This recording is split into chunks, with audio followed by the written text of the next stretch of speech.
नेपालका सम्माननीय प्रधानमन्त्री श्री बालेन्द्र शाहज्यूले के भन्नुभयो र त्यसबाट चाहिँ धेरै नै कुराहरू प्रश्न भइरहेको छ, विवादित पनि भइरहेको छ। र त्यहाँभन्दा पहिला कुरा गरौँ, बालेन्द्र शाह चाहिँ संसदमा उपस्थित नहुँदाखेरि विपक्षीहरूको चाहिँ खास गरेर हर्क सम्पर्कले चाहिँ कुरा उठाएको र त्यसपछि गएर सभामुख डोल प्रसाद अर्याल समक्ष कि राखेको कि हामीले चाहिँ बालेन्द्र शाह यानि हाम्रा प्रधानमन्त्रीसँग चाहिँ हामीले प्रश्नोत्तर गर्न पाउनुपर्छ भन्दाखेरि सभामुखबाट चाहिँ भनेका कुरा कि यस्ता कुनै पनि हाम्रो चाहिँ विधानमा छैन, यो प्रश्न गर्न पाउनुहुन्न भन्ने यस्ता कुरा सभामुखले भनिसकेपछि त्यहाँ अलिकति विवादित भएको थियो।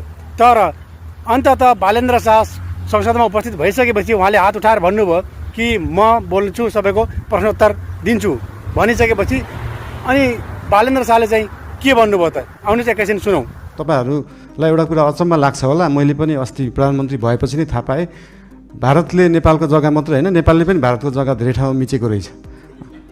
अनि यो कुरा चाहिँ अस्ति भर्खरै थाहा पायो। त्यही भएर दुईटै देशले अध्ययन गरेर हामीले मिचेको छौँ, उहाँहरूले मिच्नु भएको छ, के छ त्यसलाई चाहिँ बसेर एउटा साथीको रूपमा समाधान गर्ने चाहिँ हामीले सोच राखेका छौँ। श्री बालेन्द्र शाहको कुरा सुनिसकेपछि के लाग्छ तपाईँलाई? यस्तो कुरो चिया गफमा गर्ने जस्तो कुरा संसदको रोस्तमबाट त्यही पनि नेपालको चाहिँ सम्माननीय प्रधानमन्त्री यानि कि नेपालको अभिभावकको रूपमा बसिसकेका व्यक्ति यसरी रोस्तमबाट बोल्न सायद मलाई त लाग्छ उचित थिएन होला, बोल्न आवश्यक थिएन। तर उहाँले बोलिसकेपछि त्यहाँ संसदमा भयो कस्तो त यो पनि हेर्नुहोस्। मर्यादामा रहन म मान्य सदस्य सभाको मर्यादा त्यसपछि गएर अब यहाँ उहाँले के गर्दै हुनुहुन्छ?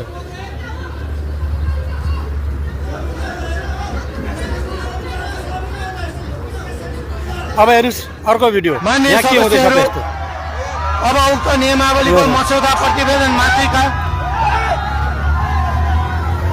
अब संसदमा यति मात्रै भएर मात्रै यो कुरो सीमित भएन कि कुरो कहाँसम्म पुग्यो भनेपछि कुरो चाहिँ यो हाम्रा नेपालका अभिभावक प्रधानमन्त्री बालेन्द्र शाहले चाहिँ बोलेका कुराले गर्दाखेरि कुरो कहाँसम्म पुग्यो। अब हेर्नु सिस्टममा गएर चाहिँ यहाँ यस्तो उहाँका भारतका एसएसबीहरूले चाहिँ गएर त्यहाँ यसरी चाहिँ हतियारसहित यहाँ आफ्नो चाहिँ सुरक्षाको लागि आएको भने त्यहाँ देखाएको छ।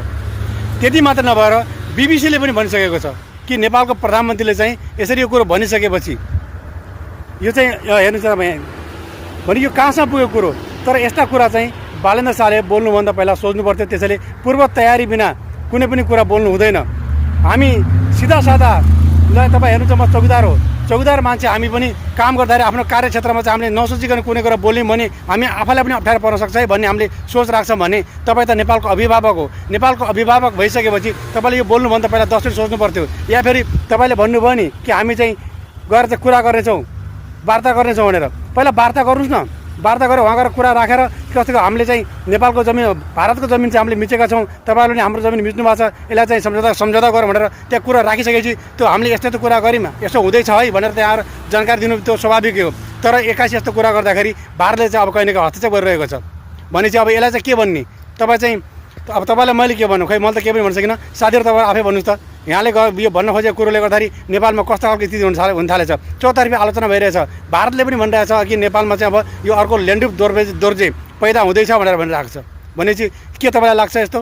ल आफ्नो आफ्नो बनाएर आफ्नो कमेन्टको साथमा उहाँले भनेको कुरो कतिको उचित हो कति के हो भन्नु होला। किनकि उहाँले चाहिँ वार्ता गर्नेछ भने पछि भन्नुभयो, तर पहिला चाहिँ के गर्नुभयो उहाँले पहिले प्रश्न पारिदिनु भयो। तर यस्तो प्रश्न गर्नु थिएन, वार्ता भइसकेपछि अनि बल्ल प्रश्न पार्नुपर्ने थियो। मेरो विचारमा तपाईँहरूको विचार के लाग्छ आफ्नो भनाइ पनि राखिदिनु होला।